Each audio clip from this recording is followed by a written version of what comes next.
తగ్గించడం అనేది మొదటి కాన్సెప్ట్. రసాయనిక ఎరువులు ఎప్పుడు తగ్గిస్తారు? ప్రకృతి వ్యవసాయము అన్ని పద్ధతులు పాటించే రైతులు ఎక్కువైతే తగ్గుతారు. ఆ ప్రకృతి వ్యవసాయ విధానాలు అన్ని పాటించే రైతుల్ని S2S రైతులు అంటారు. సో ఈ సీజన్లో మేము చేస్తున్న పని ఏంటంటే S2S రైతులను పెంచడం, రసాయనిక ఎరువుల వాడకం తగ్గించడం.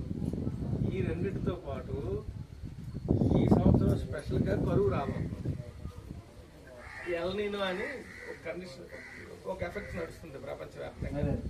ఆ ఎల్ నీనో ఎఫెక్ట్ వల్ల మే తర్వాత వర్షాలు పడకపోవచ్చు. ప్రధాన పంటకి ప్రతికూలమైన పరిస్థితులు ఉన్నాయి, వర్షాధారం మీద ఆధారపడి.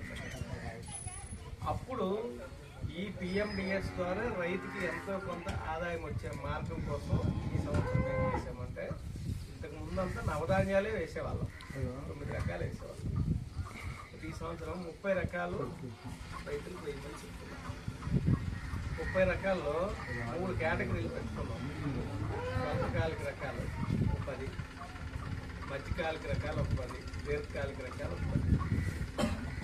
అంటే ఇప్పుడు వేస్తాం కదా మేలో, మళ్ళీ ఒకవేళ వర్షాలు పడకపోయినా జర్మినేట్ అయినవి వెళ్తాయా ఈ వడ్డాలో ఆకుకూరలు అవన్నీ పెట్టుకుంటున్నాం.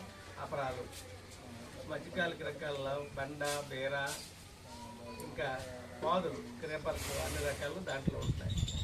దీర్ఘకాలిక రకాల్లో కంది, క్యాస్టరు అంటే ఆముదం, అలాగే గోరుచిక్కుడు, బాకే చిక్కుడు, మర్బాటీలు, ఇవన్నీ పెట్టుకుంటున్నాము. దీనివల్ల ఉపయోగం ఏంటంటే ఈ ఎల్ నీనో ఎఫెక్ట్ వల్ల వర్షం పడకపోయినా అప్పుడప్పుడు 2 ml 3 ml వర్షం పడినా ప్రధాన పంట దమ్ము వేసి వేయడానికి సరిపడదా వర్షం, బట్టి బతకడానికి సరిపోతాయి. కాబట్టి ఈ షార్ట్ స్వల్పకాలిక రకాల వల్ల దమ్ములో ఈలోపు వాతావరణం అనుకూలించి మంచి వర్షం పడ్డది అనుకోండి, ఇవన్నీ ఖరీదు నేస్తాం. స్వల్పము లేదు, మధ్యస్థము లేదు, దీర్ఘము లేదు, మొత్తం గ్రీన్ మ్యాటర్ మూలంకి యాడ్ అయిపోతుంది. కంపోస్ట్ కింద మారిపోతుంది. సేంద్రీయ మనం పెరుగుతుంది. ప్రధాన పంట వేసుకోగానే వేరు తగలగానే ఈ రూట్ జోన్ యాక్టివ్గా ఉండడం వల్ల ఆ ప్రధాన పంట చక్కగా పెరుగుతుంది. మరి మొదటి డోస్ వేసే నత్రజని, భాస్వరం, పొటాష్ ఎరువులు వేయక్కర్లేదు. అంటే యూరియా, DAP, పొటాషియం 3 వేయక్కర్లేదు. ఈ కలిగి ఉండడంలో దాంట్లో ఆ పోషకాలన్నీ దొరికిపోతాయి ఈ బయోమాస్లో.